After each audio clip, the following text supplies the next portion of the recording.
Today I'm here in the apiary about to feed the bees sugar syrup, 2 to 1, 2 parts sugar, 1 part water.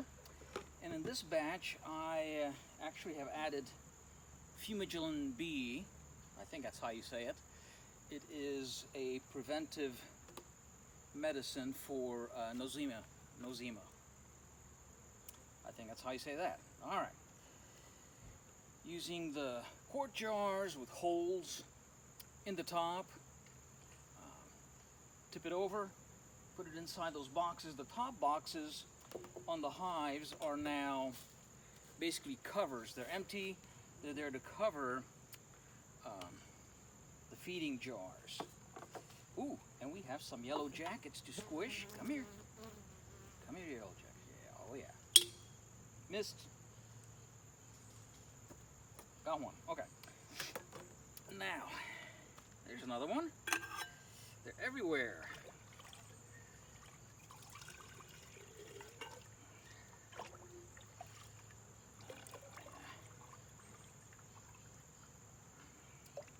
This would go faster if I had a helper, somebody filling the jars, and I could be putting it on, but it's just me right now.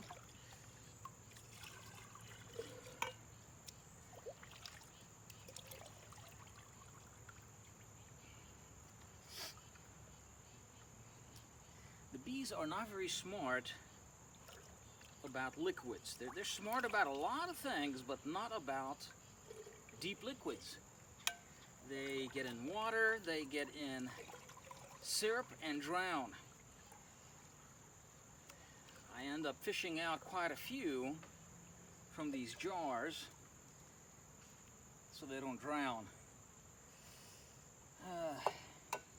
Right now I just started, so there's not a lot of bees, but by the time I get finished with that, they're going to be all around me and they'll be falling in there, and I use my hive tool to scoop them out, put them out on the wood here and let them dry themselves. Alright, we put the lid on and we are ready to place it on the hives.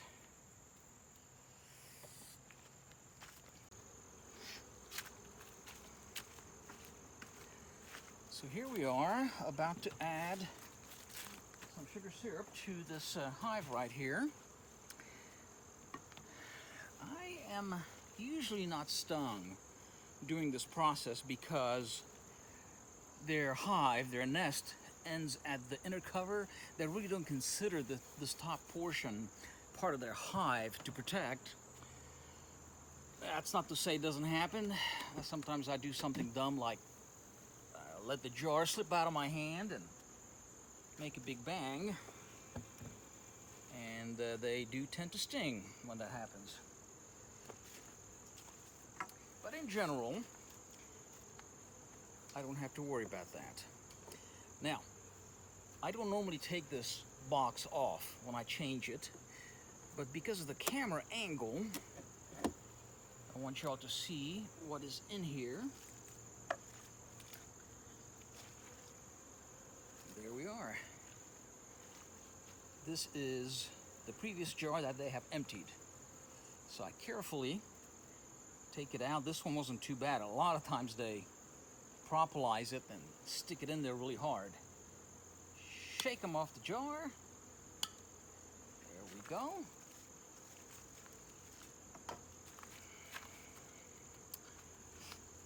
I was advised by an older beekeeper that you don't want to spill sugar syrup near the hive so it doesn't attract ants and such. So I try to reach back away from the hive as I flip over the jar, because some of the sugar will come out.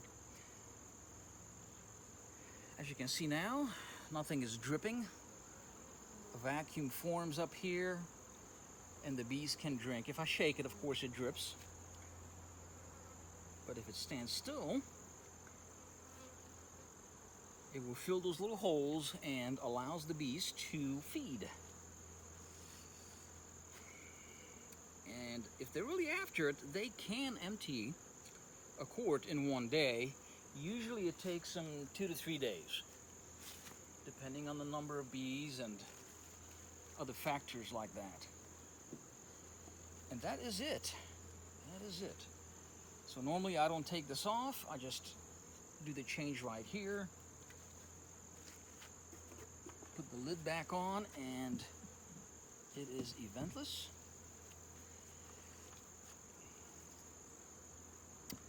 That one's done.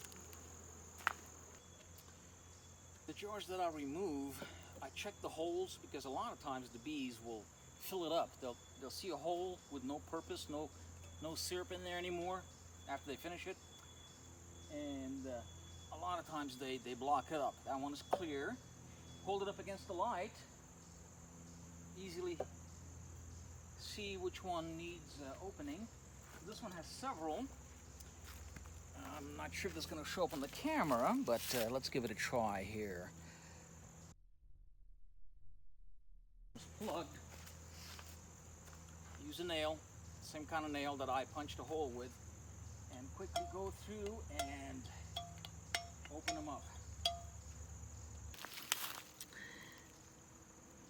Alright, so there's a yellow jacket and a bee. Of course, I don't care about the yellow jacket. This bee is still alive. Come on. Come on, girl. That's it. That's it. Yes, I wish they knew not to land in syrup, but they do.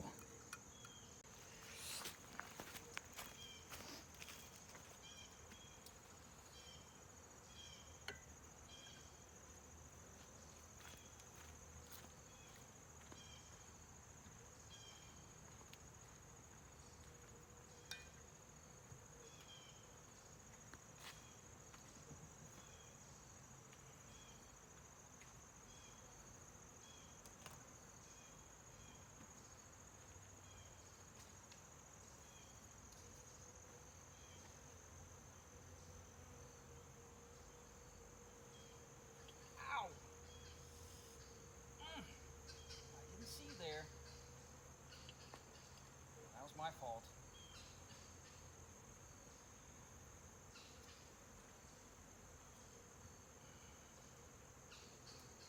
Sorry about that. Okay.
Yes, I said usually I don't get stung, but today is the exception. That's 4 stings so far.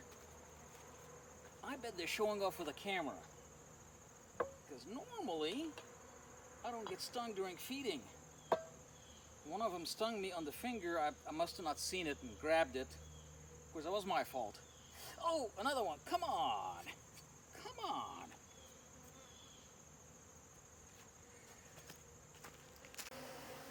I'm getting close to the 5-gallon bucket of syrup being empty, and as you can see, there is a problem with this method that I'm using. More and more bees are attracted to the sugar, and we have a feeding frenzy, and I end up having to rescue quite a few bees, which gets a little labor intensive here, because they keep getting back in there. It's kind of like learn from the others.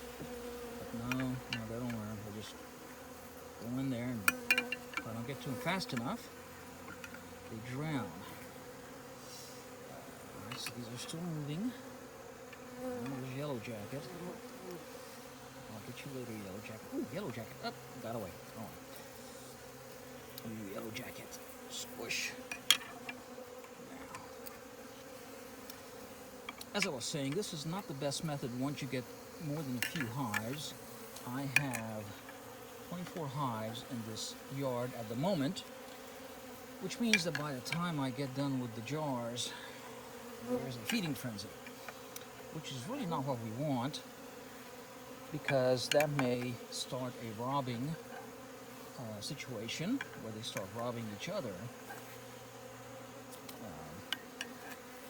Now, why do I do this? Well, because this is, at the moment, the most practical method I have available to me, considering time and equipment and cost.